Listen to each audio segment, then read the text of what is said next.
Heart Center Marketing 702 on November 5th. Can you believe it? We are almost into 2025. My name is Joey Ragona, and I am excited about tonight. When am I not excited? But today is a super special guest for me because not only has he helped me start to build my team, which I've been trying to do for years. And with his guidance and insight and knowledge and experience, I'm telling you, it has changed the world for me. I know you've heard all these things before, game changers and all this stuff, but I'm telling you, my friend Kasim, is it like, how do you pronounce it? Is it Kasim or Chasm? So I just want to make sure it's right. I Everybody, answer to everything. It's awesome with a K. Kasim. Kasim. Okay, cool. Kasim. So, bro, we seen each other a little while ago. We were at Giovanni's Archangel event with Steve Sims. Everybody was there. All the boys, Jim Quick, you were there. And you spoke about the emerging technologies. I think it was around Google at that time. Do you remember that? I do remember that. Yeah, Gio's one of my favorite people in the whole world. I love his events. Same here, Yeah, man. I mean, yeah. he's Those the always stick reason out why to we're me. connected. So, thanks to Gio.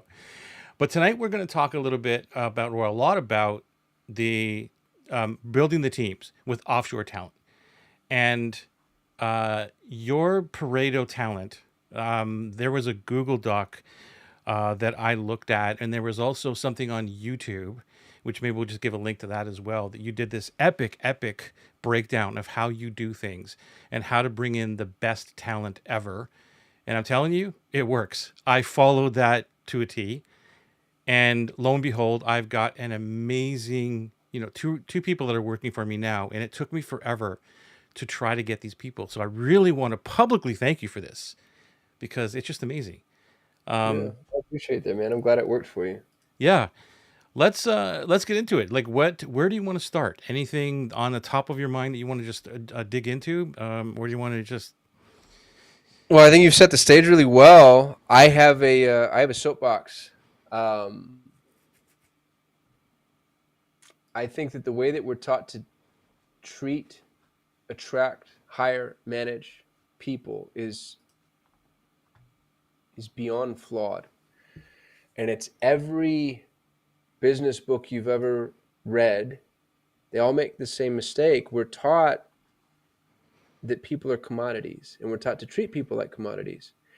And so, the simplification goes something like this. It's like build a system, find an easily replaceable and interchangeable human to operate that system and make money. Yeah, And the thing about a commodity is a commodity is um,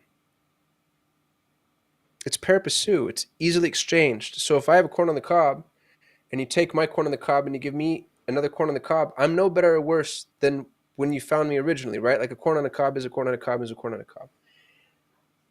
And people aren't that way. And yet we yeah, treat people like they're commodities, like they're interchangeable. And even the same person in the same role, doing the same job with the same education and the same background, graduated from the same school at the same time with the same teachers and the same courses, is not the same entity, right? Like the human being is a literal miracle.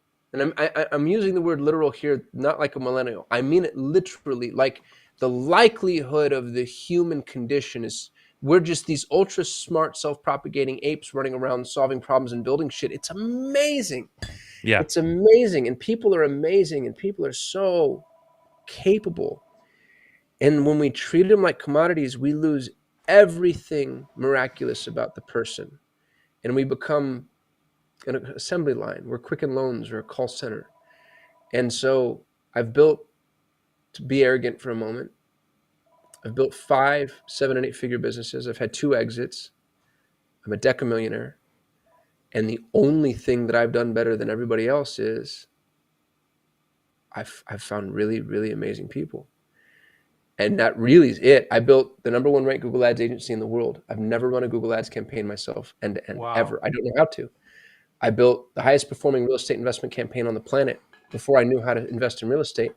I've built a Montessori marketing agency. I know nothing about Montessori. I'm not Montessori trained. The idea, what I'm getting at conceptually is I didn't need to right, because the people are there. The intellectual collateral exists in other humans that allows me to just find them and step back and then benefit from their brilliance and their prowess. And And it's so obvious to me, man. And I feel like I'm one of the few that sees it, because I see the rest of the entrepreneurial world, and I see the way that they hire and the way that they manage, and they treat people like cogs in a machine. And if that's Right. how you treat people, that's what you're going to get. But when you treat people like miracles, you get miracles. And dude, I'm so much wealthier and more successful than I deserve to be. You know what I mean? Like it was amazing, because at the end of the day, and I've had people comment on that kind of disparagingly. There was I'll try to veil his identity, not to lob too many grenades, but I made an exit in 2022. I sold my business to a great big entity, and one of the, we'll call them middle managers that took over, um, he made a comment about me not being the best manager, the best leader. And he said this, and I think he thought, and it was when I was gone, people called and told me later, they're like, oh man, that, they were like, Kasim wasn't a great leader, and we're going to come in here and we're going to lead. Yeah. And it was funny, because I think he thinks he was being denigrating. And in my mind, I'm like, bro, you're absolutely right. I didn't need to lead. I had people that didn't need to be managed on a day-to-day basis. Like when you find Yeah. the Pareto talent, when you find those top 1%ers, they don't need to be told what to do. And so he thought he was insulting me. It was the best compliment I've ever been paid. I'm like, I built this amazing team that didn't need to be led. And those are the people that you want. That's the SEAL Team 6 story. Like, you want to be in the trenches with people that don't need to be told what to do every step of the Right way, on. that actually think for themselves and be really confident and industrious and creative, and, like, pick up the ball and run with it and ask for the ball in the first place. Yeah. So anyway, that's the thesis. The thing about it too, now that I'm off my soapbox, is there's a system to finding these folks. Like, it's not rocket science. I spent 20 years cracking the code. That's the video you saw. That's the template that I gave away. That's the new business that I own, is finding, training, and placing executive assistants. But you can use my system for literally any role. And it's a funnel like any funnel. And it's pretty straightforward. It's not difficult. It's a little tedious. But when you use my system, and you're not the first person to tell me this, I hate to say that it's foolproof, but it has been for me. Every role but outbound sales. Yeah. I've been able to place for every role but outbound sales, and I have a theory as to why it doesn't work for outbound sales that we can get into if you want. But that's my new drum to beat, man, is humans are amazing. They're available and accessible to you, especially if you're willing to go international, because so Yep. many Western companies are not. Like, I don't know what this weird thing is that we think the only smart industrious people are, north of the U.S.-Mexico border. Yeah. The opposite ends up being true, because, if you're born here, if you won the geographic lottery, the opportunities available to you are immense. So if you're truly Pareto, then you're probably going to work for Google, Amazon, Microsoft, Apple, Facebook, right? Like, you're going to go get a Right. job from a great big cachet business, or you're going to be an entrepreneur. Right. So that leaves, and not to slander our collective environment, but that just leaves we'll call it a leftover labor pool for small businesses.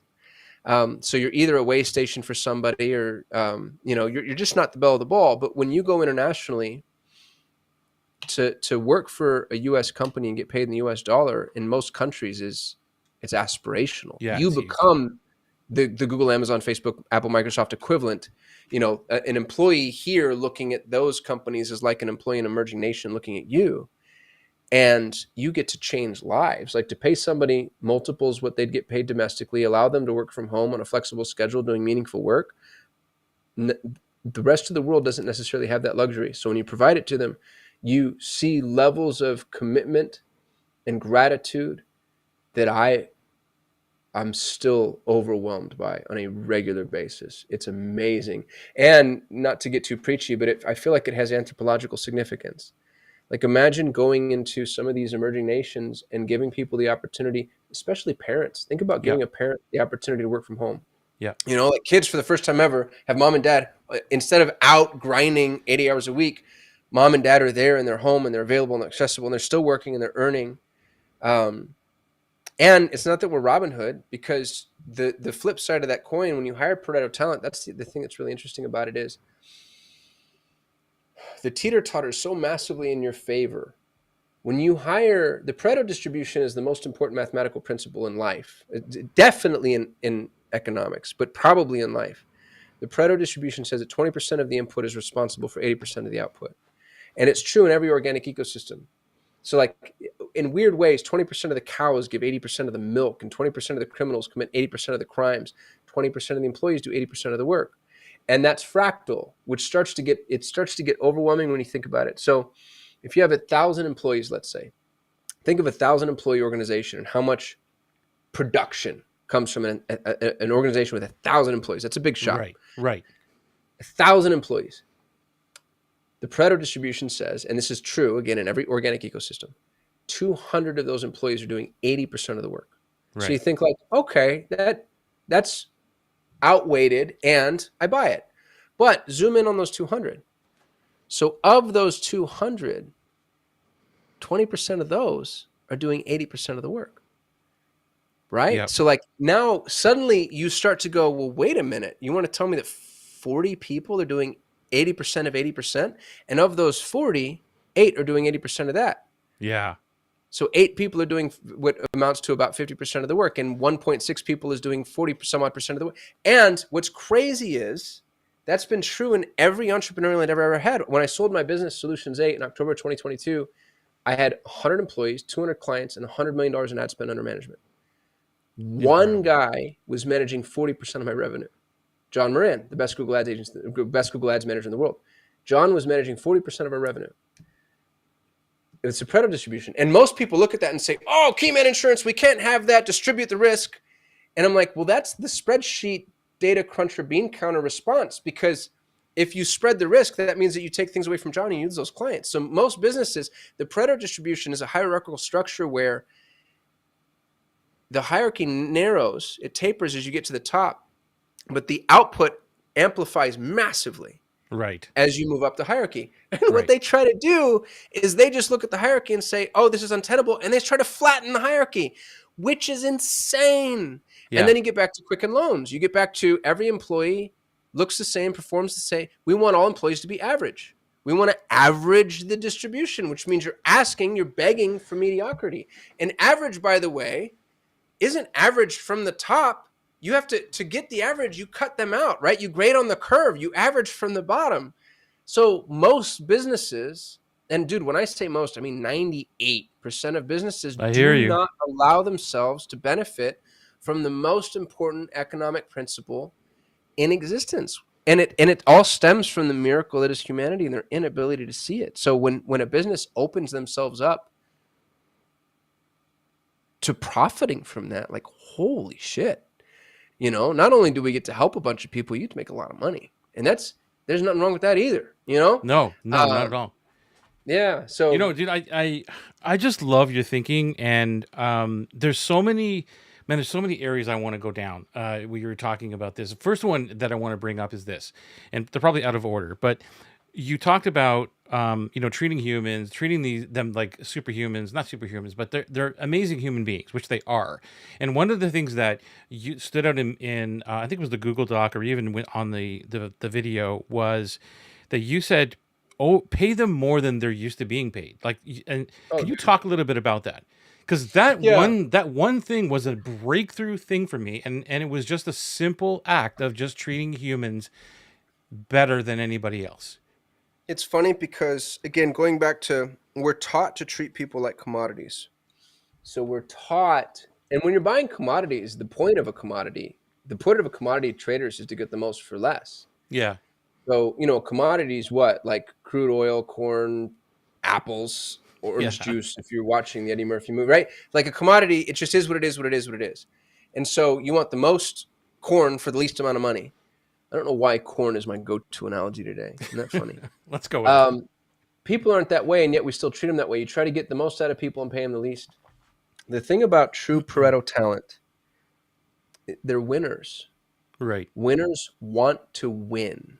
Money is how we keep score. You need to let them win, or they're not going to play for you. And it's not just money, by the way. There's I'm gonna butcher the data point here, but I think it's a Business Insider data point that says 60% of respondents to a large-scale survey said that flexibility is more important than salary. So there's a bunch of ways that you can comp employees. There's obviously compensation, which is important. There's freedom, which is important. There's contribution and purpose, which is important. Um, and when I say purpose, you don't have to be saving dolphins. At Solutions 8, we had a call rating team that listened to recorded phone calls. Horrible job. It's tedious. But it was so important to the campaigns. It was so important if when we listened to these calls to grade so we could optimize against the good ones and push away the bad ones. It was critical to the algorithm. And I told them that often. You guys, this is an important, and I showed them why it was so important. I talked about why it was so important. And guess what? They treated it like it was important, as Right. opposed to most agencies, which should have treated it like a churn and burn boiler room. Like, oh, we're out of call raters again. I had call raters that were with me for 3 years. The young man that ran my call rating department, his name was Harsh. He would come in with he'd had ideas, process improvements, new software. He was brilliant. I don't think he was passionate about call rating. I can't imagine that he woke up in the morning loving call rating, but he loved our clients, loved the purpose. So you can Right. connect. If you can connect the task to purpose, I think that's as important as compensation. To go back to your original question, there's nothing more expensive than a cheap employee. Right. And what entrepreneurs don't realize when they're trying to pay less and get more, they think they're being, what would you say? They think they're trying to amplify the value of their dollar, but the opposite happens. It actually works against them in a massive way. When you pay more, and what I tell entrepreneurs is you need to pay 10% more than the high watermark. Now, that's a tricky thing to have heard because I needed to explain that. 10% more than the high watermark, not than what you're currently paying. Chances are what you're currently paying is the median, is the average, or maybe a Mm-hmm. little below average. So Mm-hmm. just to use fake numbers, let's say that the average is 50 shekels. Well, I'm not asking you to pay 10% more than 50 shekels. What if the high watermark is 100 shekels? I want you to pay 110. So I want you Mm. to pay double and then some. And you hear that and you go, dude, I can't afford to do that. And what I'm here to tell you, and this is a mathematical truism, this is the Pareto distribution, is when you do that, you pay twice as much. In this hypothetical instance, this fake hypothetical instance, you pay twice as much. You don't get twice as much back. You don't Right. get 3, 5 times back. You get 20, 30, 40, 50, 100 times back because these Pareto people, especially in the day of automation and AI, where human beings are nuclear weapons and they've been weaponized, the yield is incalculable. There's no amount of hyperbole that I can attach to this sentiment that would do justice to how much more you get when you actually pay people what they're worth. No human being should have to worry about money. People should make enough money to be able to live, save, have fun. And when you take the issue of money off the table, they actually stop talking about it. That's the difference between entrepreneurs and employees that entrepreneurs don't realize. Entrepreneurs are way more money motivated than employees are. Employees, generally speaking, are actually not that money motivated once you've satiated their bloodlust for money. There was I forgot where the study came from, but it's oft cited that obviously this number needs to be adjusted for inflation. But once somebody reaches $72,000 a year Mm-hmm. per annum, no more money makes them any happier. As a matter of fact, at a certain point, there's a cliff and they get less and less happy. So it's just a mindset change that I don't think the entrepreneurial community generally understands. Pay people enough to where they don't worry about money and watch what they can do. Yeah. And it's amazing, especially in emerging nations. That's the other thing that people don't understand is we have such an amazing social safety net here. And dude, I'm a rabid libertarian, so I'm not here to talk to you about whatever. I'm not woke justice warrior. And I was raised by a blind mom on Social Security. So I'm Mm-hmm. a welfare baby. And, you can look at that and be like, oh, poor me, I'm a welfare baby. Or you can look at that and say, well, I was actually kind of a trust fund baby because the trust that is the United States government decided, hey, you probably shouldn't starve to death.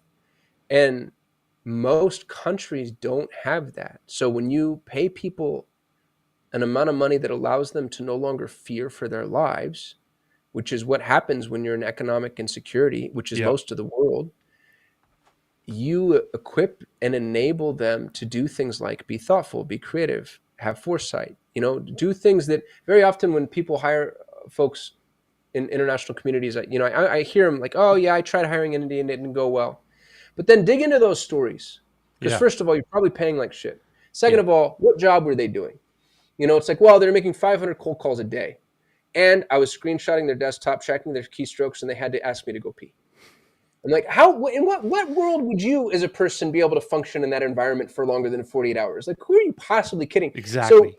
far too often, I was like, you were conducting the wrong experiment. Like, what if you actually treated them like real life humans and gave them meaningful work? Like, what do you think would happen then? I had at Solutions 8, going back, I had a young man in India making 9 times what his peers made in the same role. A Google Wow. Ads specialist was paid by Google $500 a month. He was making $4,500 a month. Which, Wow. dude, imagine making 9 times what Yeah. your peers make. He bought his parents the first house the family ever owned. He got himself married, which in India is very, very expensive and very difficult. He bought himself a motorcycle, and he was a brilliant kid. But he managed my biggest client. My biggest client, my only publicly traded client, millions of dollars in ad spend, and it's with this 20 some odd year old kid in India that I'd never met in person. That is That incredible. was and they paid, guess what they paid me, Joey? They paid me $42,000 a month. So I'm paying this young man Just a no-brainer. $4,500. And yeah, dude, it's like obviously, you know what I mean? Like obvious. Now there's more infrastructure around it, and there was a Yeah. strategist that was more oversight. So it wasn't just him, but he was the strategist. He was the one.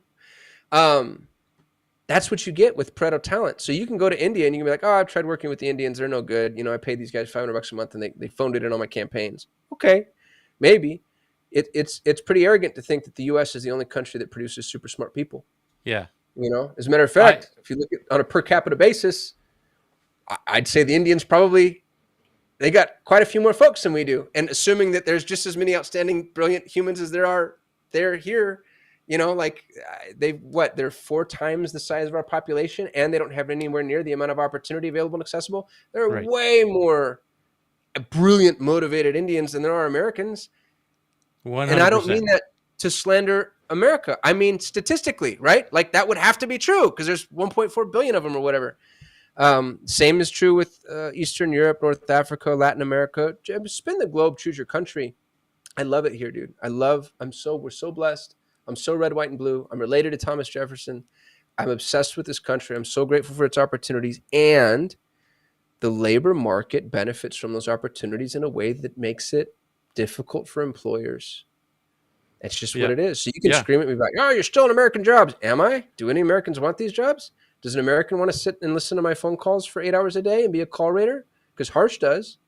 And Yeah. he's going to freaking crush life at it. So, dude, I think small businesses, if they haven't looked at international labor markets, the opportunity. When I sold my business, I sold at 40% margins. 40%. That means if I sold $100 in gross revenue, 40 went into my pocket, and that's after a reasonable salary. The average agency is aiming at 15% margins. I was only able to do that because I had international talent. I had such an efficient shop because everybody else is like, oh, we outsource our grunt work, but all the knowledge work has to happen here. And I'm like, does it? Because that's not been true for me. It's not been Same true. here. And I find brilliant people around the world. I pay them unbelievably well, and there's still a crazy arbitrage opportunity. So I'm sorry I Yeah. talked so much. No, no, dude, don't apologize. I'm loving this because you're like I'm learning so much listening to you, and I've watched and gone through not only the video. By the way, if you're just joining us, let us know with a hashtag live or hashtag replay if you're watching the replay. If you got a question for Kasim, please join in the conversation. This isn't just between him and I. He can answer any question you want about building offshore talent and getting the best in the world to work for you, how to do it. And I want to talk a little bit about the entrepreneurial journey for me and get your opinions on it and maybe some insight, because I know that there's a lot of new entrepreneurs watching us. And again, it will go back to that. Well, I just really can't afford that. Like you're paying $4,500. I can't afford that. And how do we grow into this? And this is where I used to be. I'm not paying $4,500 yet, so let that be on the table first. But I have a completely different mindset that I've grown into because of you. And the first one actually happened today because as an entrepreneur, one of the biggest things for us is letting go. Like letting Mm, go of everything, right? And I've been a solopreneur for over 40 years. It's all I know.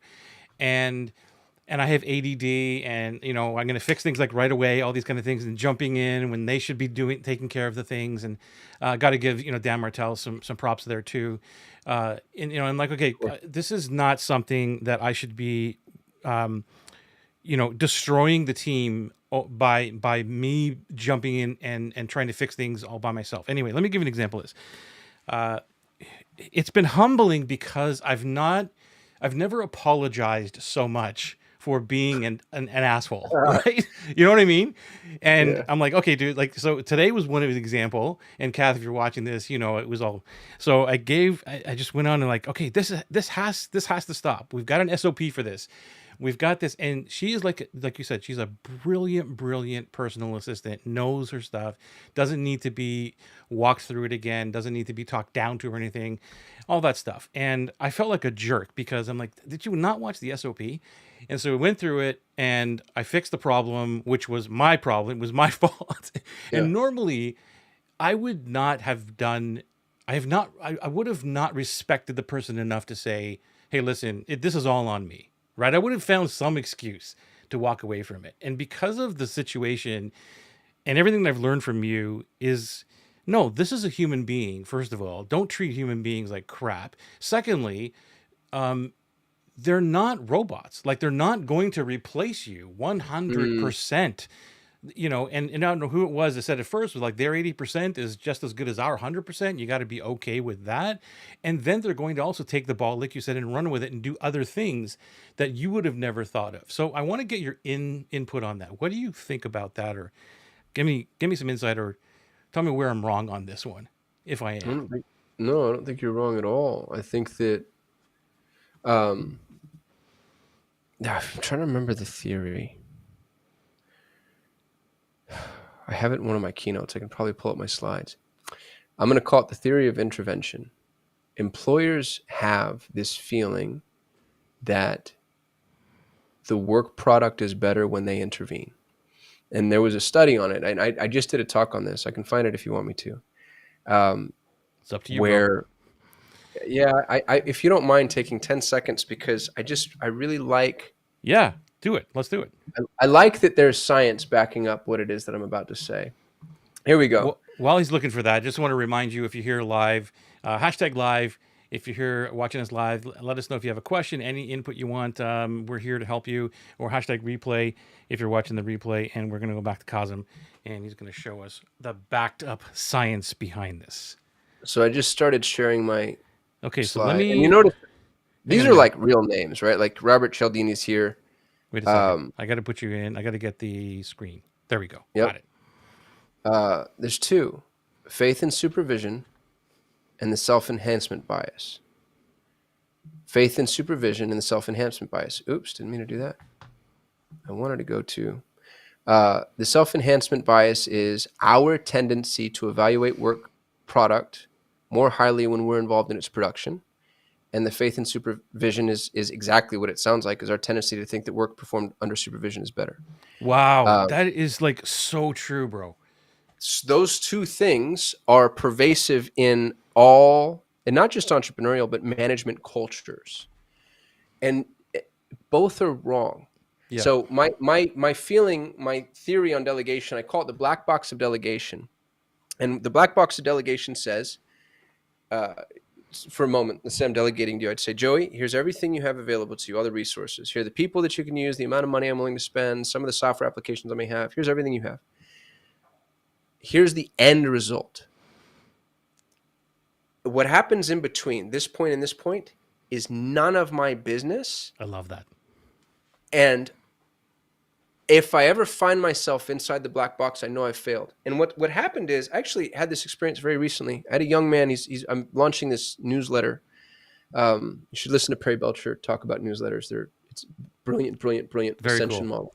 Got to get him on here and talk about him like live. That'll be a Yeah, better. he'd love it. Okay. You'll never get him. He's asleep, but he's old by 5. But you'd get him maybe recorded. I'm just kidding, Perry. I love it. So I'm launching this newsletter with this young man that I just hired. His name's Julian. He's a Pareto talent guy. And I've given Julian the black box of delegation. And there have been a couple of times, like, he named the newsletter and I didn't like the name. And he came up with the logo and I didn't love the logo. And I forget what else. There was one other thing. And you have to, it's such a balance of risks, because what I realized was, now if there's a work product that's not up to par, I'll absolutely say that. Right. Obviously. That's what I'm talking about. I'm not a graphic designer. Who am I to critique this logo beyond a certain point? Um, the naming convention was what was interesting is we're trying to appeal to Latin Americans. He's Latin American and I'm not.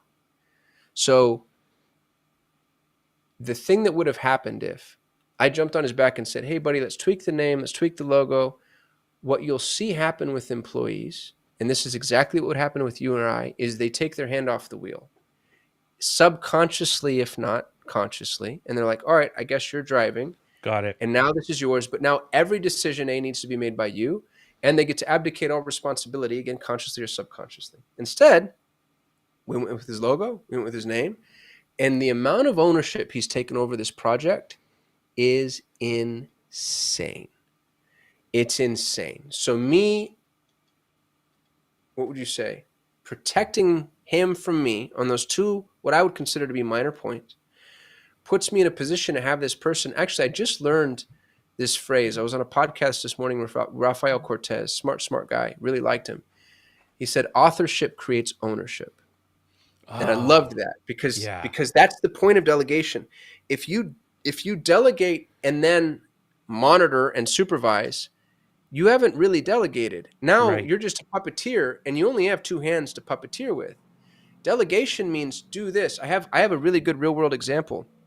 My EA at the time, he's now massively ascended out of my EA. I just made my exit. I was given a great big bag of money. And the worst thing to do to poor people is give us money because we don't know how to use it. And so I joined Justin Donald's investment mastermind, which is really helpful. And in the investment mastermind, I realized everybody was trying to buy and sell two asset classes of real estate. They wanted mobile home parks and they wanted mini storages. I sent a voice note that I still have, I'm in possession of, to my EA. It was 2.5 minutes long. I said, I want to buy mini storages the same way we used to do single family homes. Build me the website, the funnel, the CRM, and the ads, and run some ads to help me buy some self-storage facilities. 2.5 minutes. He had everything built over the weekend because he's an assassin. Me and my business partner, Kevin Report, bought a self-storage facility for $490,000 that would retail for $750,000. So I have $260,000 in net equity split with a partner off of 90 seconds of delegation. I Holy didn't sit moly. there and, tweak the logo, change the content. It was just, you're a smart guy. He worked in so I had a real estate investment campaign in the past. So he knew what it was that we were doing. This is what we're starting with. This is what we're ending with. Go. And when you equip people to function that way, they function that way. And Mm-hmm. it's the same person in a different environment. I can take, because that's the other thing is everybody's always like, where do you find these people? It's not necessarily where you find them, although that's part of it. It's how you treat them. Because you can Yes. take the same person out of that like horrible meat grinder boiler room environment where everything's under a microscope and they have to check off all the little, whatever inside of Asana or ClickUp or whatever somebody's using to manage with them. And you put them in an environment like mine where it's like, that's the other thing, Joey, is I'm not an easy person to work for. I know I seem really nice and easygoing and I love folks, but I tell people, I'm like, hey, I'm not paying you any more than this job is worth. I might be paying you more than anybody else is willing to pay, but I have unreasonably high expectations. Right. And I'm not a manager. I don't hire people I have to manage. And I have the rule of three. I learned this from Ryan Dice. The first time you make a mistake, my fault. I clearly did something wrong. I'm so sorry. This wasn't very clear. Second time you make a mistake, that same mistake, your fault. Third time you're fired. I don't have time to sit here and performance improvement report and yellow slip, pink slip, red slip, blue slip. You know what I mean? Like none of that. I'm going to treat you like an adult. Don't ask me to go to your daughter's ballet recital. Don't ask me to schedule a dental appointment. Don't ask me to take a mental health day. Of course you can do all of those things. Just get your shit done. Exactly. And if your shit ain't done, bye. Right? Yeah. Like that, it cuts both ways. And I've employed, it's over 300 people by now. I can't even tell. Last time I counted was 2 years ago, and it was 300 people in one organization. And I've owned a dozen organizations. I've only been taken advantage of 2 times. There are 2 people. One was a young man who just graduated college and was just a dipshit, and one was a gal that just saw me coming a mile away, and I should have let go of. But other than that, hundreds and hundreds of people, and most of them see it and they're like, "Oh my God, this is amazing! Thank you so much." I had a young lady who worked for me. She wrote my book. We wrote the number one uh, Nice. marketing book in the world. We beat Hormozy for a day.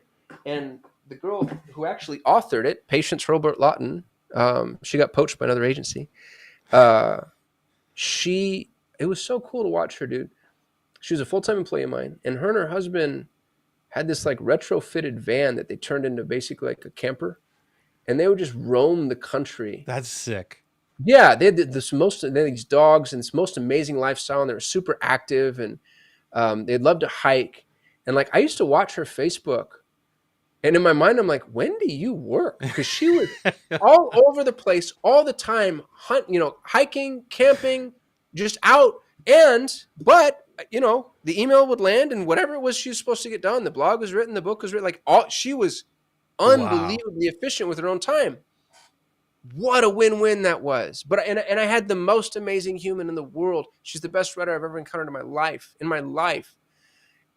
It's unreal, man. It's You unreal know, what people are capable of. it's funny you're saying all this because like I was the only corporate area that I was in was with my dad's company, and I was in and out of that for many years. And when he passed at 60. It was like 2001, something around there, and I went into the company to take it over, or to help my brother-in-law and my sister take it over. And back then, one of the things that I just couldn't understand was there was four of us. Yeah, there was four of us, the main operators of the company, and I looked at the technicians at the back and even the shippers and all these dudes, right? All these people, and I'm like, why do these people have to punch in and punch out when we don't have to do that? And I would get crap like you wouldn't believe, because I wasn't that type of a person. Like I literally would wake up and I'd have to drive 45 minutes to get to the office. They were 10 minutes away from the office.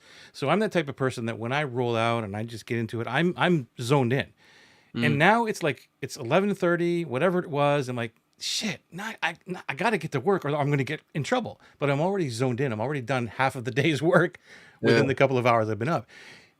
45 minutes there. It's lunchtime. Now we got to go out for lunch. Like the whole day's wasted. It's 3 o'clock, 3:30. Now I got to make my decision to say, geez, should I stay here and avoid Work the late. traffic, or Yeah. should I go home now? And so that was one of the things. I'm like, dude, like, why can't we just let people do the work when they need to go do the work? Sure, the techs have to get the stuff out. They got to get a couple of, the units have to have the quota, whatever it is at the end of the day. To me, I really don't care when they come in and do it. I really don't care as long as they get their 100 units a week or whatever it is. They couldn't understand that philosophy, that mindset, because humans work different ways, and they're zoned in. They've got their superpowers. They've got their zone of genius, or they've got and I don't understand why they. And now today's world, it's opening up. People are starting to see that, which is why Yeah. we're talking about the offshore talent and like do it on your own time whenever this gets done. I don't care. And I took that page from you too, because that's the way I am. I'm a very difficult person to work with. And when I heard that from you, I'm like, you know what?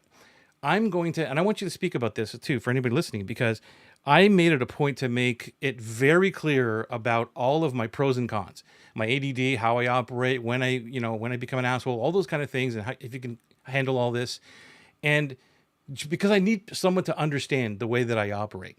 I think that was a huge, huge bonus for me to do that, because the talent would look at that and say, well, I don't want to deal with any of that. And then the other part, maybe actually I'll stop there because there's a whole bunch of other stuff that I want to talk about first, after this. What are your thoughts on that, of being completely honest about who you are Yeah. in the job posting or whatever it is? I call it putting your skunks on the table. So I actually have a category in my job description called skunks. And I'll say for every role, and it's not just for the business, it's for the role. Here's everything that sucks about this job. Nice. So if you're client facing, here's where you get yelled at, or here's where people get uncomfortable, or here's if it's a performance job, here's why other people have quit. Here's everything that you won't like about this job. And what's nice I about it love that. is so many employers are afraid to repel people. And I'm Yeah. like, dude, get them out of the way. Like, why would you want to trick somebody to come into a job where they're like, oh my goodness, I don't know you have to do this. So take everything that might suck about the job and put it right in front of them. If you're hiring internationally and they have to work US hours, I've seen employers do this to where they attract them to the job first, and then they try to be like, well, the time zone. And now Oh, people don't realize the Philippines is such a good example. The Filipinos are such a social culture, and they're so family centric There are folks in the Philippines, of course, that can do graveyard shifts. There's a bunch of them now, and because so much outsourcing happens there, they've tipped in that direction. Even so, you're asking more from a Filipino than you're asking from cultures that aren't quite as family centric. Um, so put that out up front. There's no reason not to.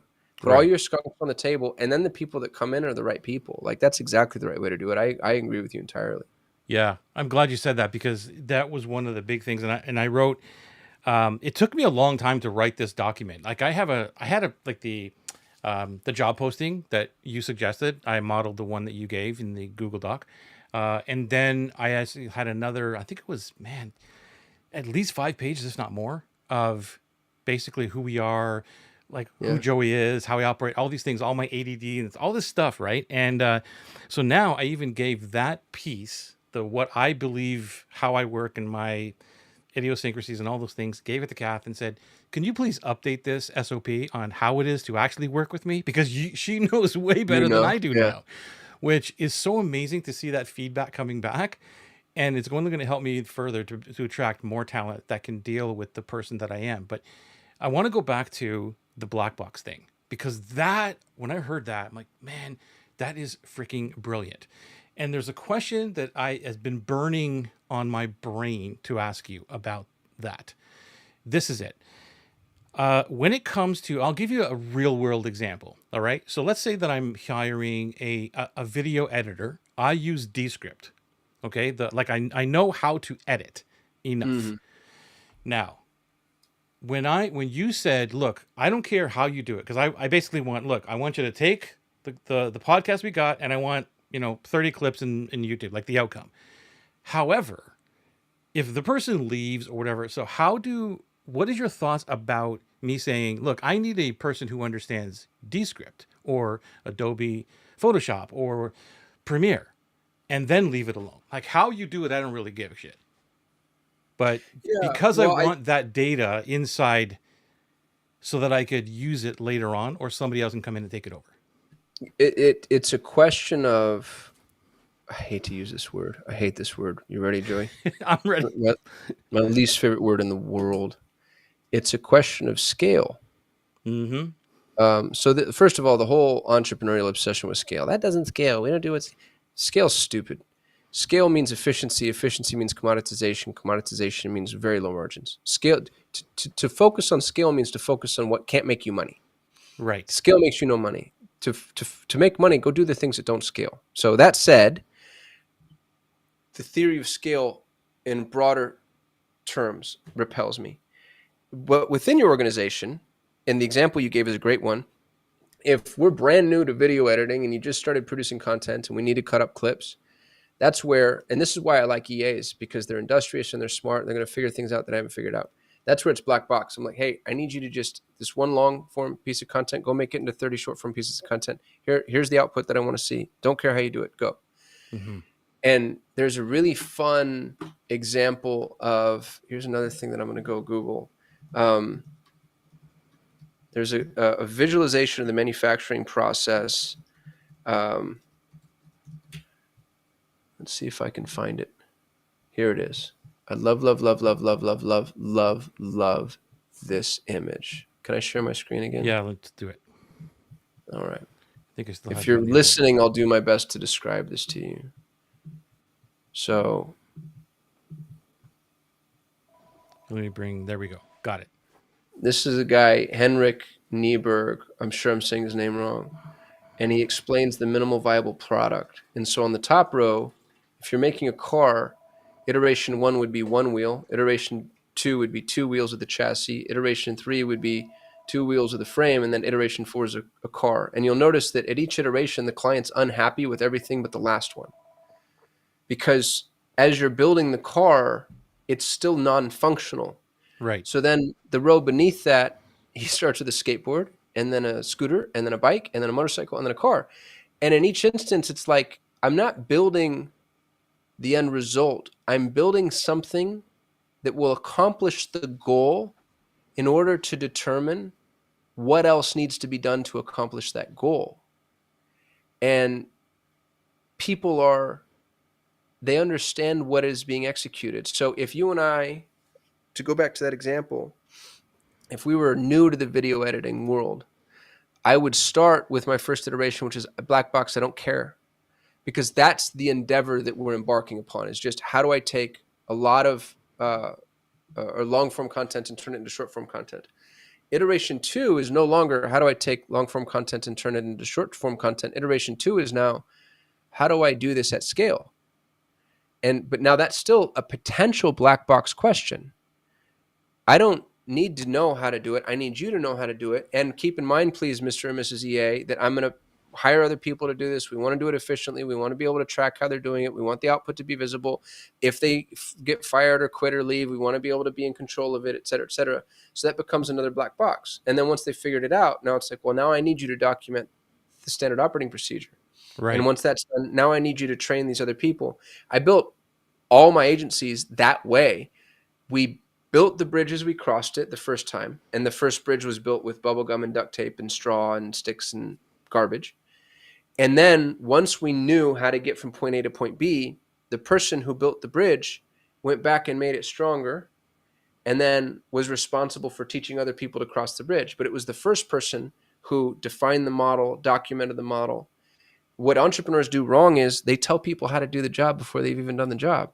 Yeah. So it's Totally okay to, guilty. Totally guilty. oh, dude, me too. Me too. I was teaching people how to run Google Ads campaigns. I've never run a Google Ad campaign in my life. Like what hubris. And yet that's the way that we think business should be done. So no, I believe in the black box of delegation, but it's the question then becomes, what is the task that you're delegating? On the first level of analysis in the very beginning, it's very one dimensional. It's, how do we create multiple pieces of media from one? Easy. And then as you want to scale, a word I hate, but that applies here not in the way that I hate it. Right. Now the Me black too. box becomes, well, how do we do this with multiple people in an ecosystem that is replicable and manageable, and so on and so forth. And what's interesting about that, and this is a lesson that I learned the hard way over and over and over and over again, the odds of you choosing wrong are really high. Choosing the wrong editing software, choosing the wrong project management software, choosing the wrong communication tool, choosing the wrong approach. And it's not even that it's wrong, it's just going to be wrong someday, because everything changes all the time on an ongoing basis. I'll give you a really, really good example. When I owned Solutions 8, I built a hub and spoke system for managing Google Ads campaigns, and it looked like a triangle. On the base of the triangle on one side was the client manager. On the base of the triangle on the other side was the specialist who actually managed the Google Ads accounts. The client manager spoke to the client, never the specialist, because specialists were deep, dark, cave-dwelling, nocturnal, over-caffeinated engineers that hated people and light, and you didn't want to talk to them. But they were great at managing Google Ads. So the client manager sat in between the client and the specialist. On the top of my triangle was a strategist who was like the true PhD at Google Ads and helped both of them learn to communicate with the client, manage expectations, et cetera, et cetera. This was my triangle. Worked great until we started to grow. When we started to grow and I got kind of nerd famous, that model worked really well for low spend accounts spending less than like 20 grand a month, because clients weren't sophisticated, and they would ask the client manager a question. The client manager would say, I don't know, let me ask the specialist. And the client would say, great, get back to me tomorrow. When we started to scale into account spending high 5, 6, 7 figures a month, the answer, I don't know, was not acceptable, because the clients knew as much about Google Ads as the client managers, maybe more. And so I needed to change my model where it wasn't client managers. We actually call them account managers, which was basically somebody capable of doing the CM job and the specialist job all at once, which is a thrice improved person. And they were hard to find and very expensive. And yet I couldn't have grown my business without them. So the plane that I built didn't work with the trips that I was booking, and I had to rebuild the plane while flying it. And so I ended up having 2 agencies. I had an agency internally that could deal with low spend accounts, and I had an agency internally that could deal with high spend accounts. Because and you could look at that and be like, oh gosh, I built the wrong agency. I didn't. I built the right agency for the time, and then it changed. Right. And so if you go back to the black box of delegation, just the forgiveness and the grace and the understanding that what you're building is going to work now, And if you look at it and say like, oh, they made a mistake, I'll never delegate again. Now everything has to go through me. Well, that's the overcorrection that puts you back into being a bottleneck. Yeah. Instead, realize a black box is a black box for that reason. And you are going to have to make process improvements over time, and you are going to have to make changes over time, and that just is what it is. But you being hands off, the freedom that allows you to work on your business, not in your business, that's what you're chasing. That's what you're getting. And so, okay, so going back to my example, if I'm using a specific software that I've been doing it now for whatever, how many years, and I want to delegate it now, and so I would say to you, Kasim, listen, you know everything about video editing. I'm going to hire you to do this. I don't care how you do it. This is the outcome that I want. By the way, I've been using Adobe Premiere. I don't know what you want to use. I don't care what you do. Is that where I'm just going to step away from it, even though I've been doing it using certain I would software? be really cautious. Again, if you have an organization where you have a dozen employees all using the same software, it just makes sense from a pragmatic perspective that this is the tech stack that we currently use. But what if it's only me? What if it's only a solopreneur? Then, dude, I would not dictate terms at all. Okay, At all. that's kind of what I want would to get. 100% let people, because the problem is again, going back to my original example of them taking their hands off the wheel. They're like, well, you told me to use Premiere, and Premiere has these problems, these limitations, this buffering, this. Yeah. Even if it doesn't, I like employees where I'm like, hey, get the job done. And now, guess what? It's on you. And now they're like, oh, hey, the buffering time's really long on Premiere. And I'm like, well, why'd you use Premiere? I didn't tell you to do that. Like go figure something. And I'm not combative in that way. I shouldn't say that. But that ends up being kind of the unspoken tacit agreement and understanding, which is, it's a poor workman who blames his tools. Exactly. So don't dictate the tools. Otherwise the workman gets to be like, dude, you told me to use this. Yeah. So yeah, I like to be as hands off as pragmatically possible. I'm glad you brought that up. Yeah. I hope that was helpful and a good What answer. about can you speak to the concept for paying in advance for a project? Because that was another big one. Yeah. And a lot of people don't do that. Interviews. I think interviews are stupid. I think the fact that most HR, organizations and departments are built around interviewing it's asinine. It's such a process of just mental masturbation. You can tell nothing about it. Everybody's good at interviews. Yeah. We've made interviewing an art. You know what I mean? Like everybody in interview is Mother Teresa and Gandhi and Christ and Martin Luther King all rolled into one person. And they're so infinitely capable, and they're Iron Man and Batman and a rock star. And, I care too much. I work too hard. It's just so stupid. So what I do is I treat hiring like a funnel. If you pay more than anybody's willing to pay, and you offer them freedom and flexibility, and you show them the purpose, you're going to end up with way more people at the top of your funnel than most hiring entities. Well, that means you have to filter those people. I only hire 1%. I hire the top 1%. So one of my favorite filters is after they apply, assuming they've followed all the instructions, and my instructions are intense, as people will see in the video. Yeah, I want to talk about that too, bro, because that really helped me. When they apply, I'll say, hey, Joey, appreciate you applying, appreciate you following all the instructions. Listen, I've learned enough to know that I'm not going to be able to tell anything until we work together. So I want to pay you $20 for 2 hours of your time. And in most emerging nations, that's good. And if you're in a market where that's not good, just up it. Yeah. I want to pay you $20 for 2 hours of your time. If you agree, I'm going to send you a trial project. If you agree, send me your PayPal address. And I do this with 10 people. I won't do it with more than 20 because then it gets a little excessive. But, with 10 people, $20, $200, you're spending $200. And here's what happens. People who send me their PayPal address, I send them the $20 and I don't follow up. I love this. And then I wait to see who comes to me, because now I get to see if you're going to ghost me to steal my $20. What a great way to filter out the non-integrous or the people that aren't paying attention or flighty or, they're not accountable. And then the people that follow up, which is usually better than half, generally speaking, especially if the opportunity is good enough. I give them the trial project, but even then I have so many more fly traps. One of my favorite fly traps is I'll send them something that requires a username and a login. Like, hey, you have to log into this Drive folder or whatever.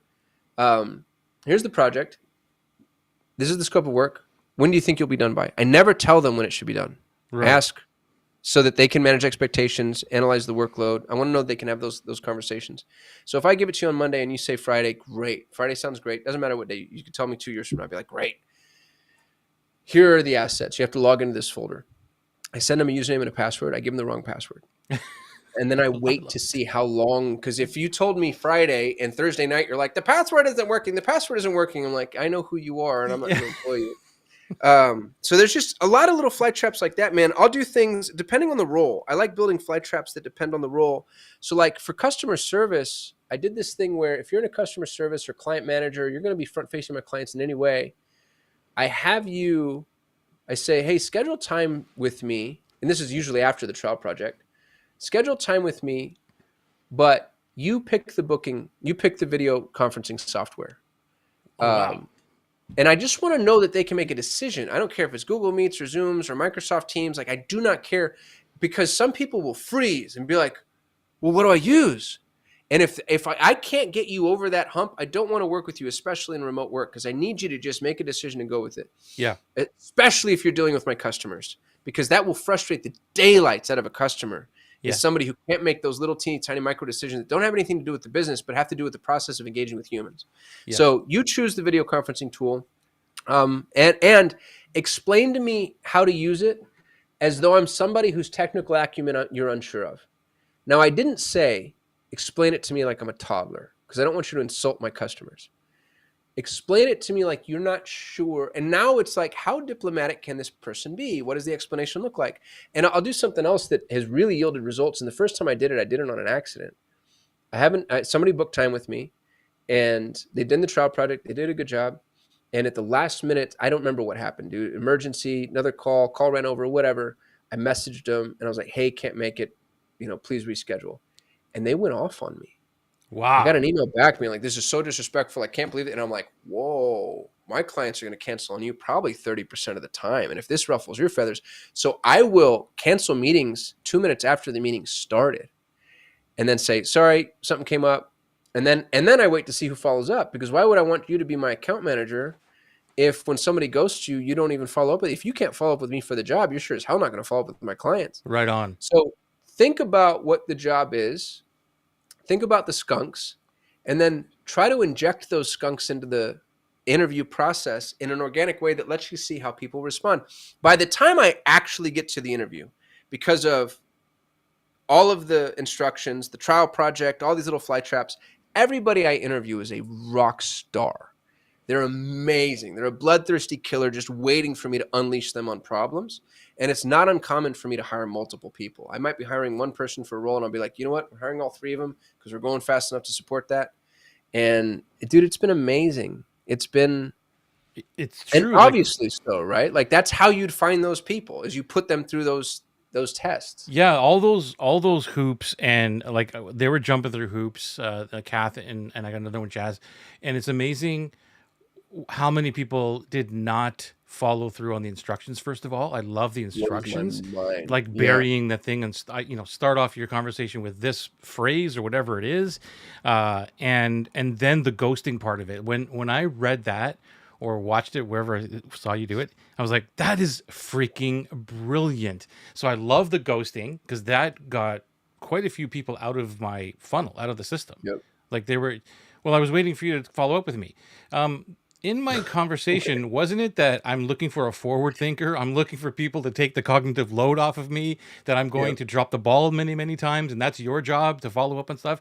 And right away, so, and then the other one was the was the wrong password stuff. I'm like, who is this dude? This is so brilliant, because you're right, the last minute dude. And I would probably be, if I was a remote worker or something, I would probably be that last minute dude saying, hey man, the password doesn't work, or maybe not. Maybe Dude, I my would EDP would too. have kicked And I in. also wouldn't hire me.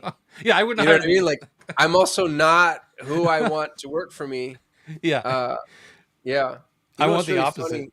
funny? One of my best EAs ever, he cracked the code on the password in a way that was so impressive. I used to have the email saved. I might not anymore. I won't bore you with it. But he was able to figure it out and like intuited what the real password should have been and sent it to me in an email.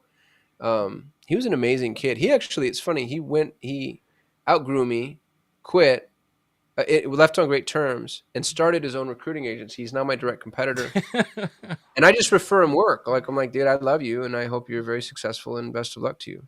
That is Um, incredible, man. yeah, he's an awesome dude. It's it's an incredible journey to find amazing people that just fit into the areas where you're not great at. The delegation part of it is a huge piece of it.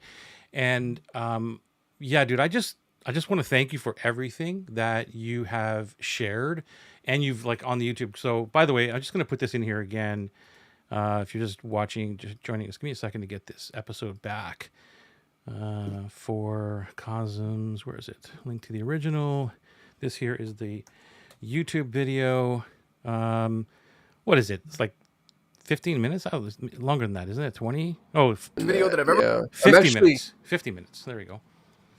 I'm writing a book right now on this topic, and it's called Hire. I'm almost done with it, and I'm going to give it away for free. So if people want the book, you just subscribe to my newsletter, and I'll be sending it out to my newsletter audience. That'd be awesome. But What's the I newsletter? dive into this in a little deeper. Yeah, you can go to kasim.me to subscribe to my newsletter, kasim.me, and book's me. free.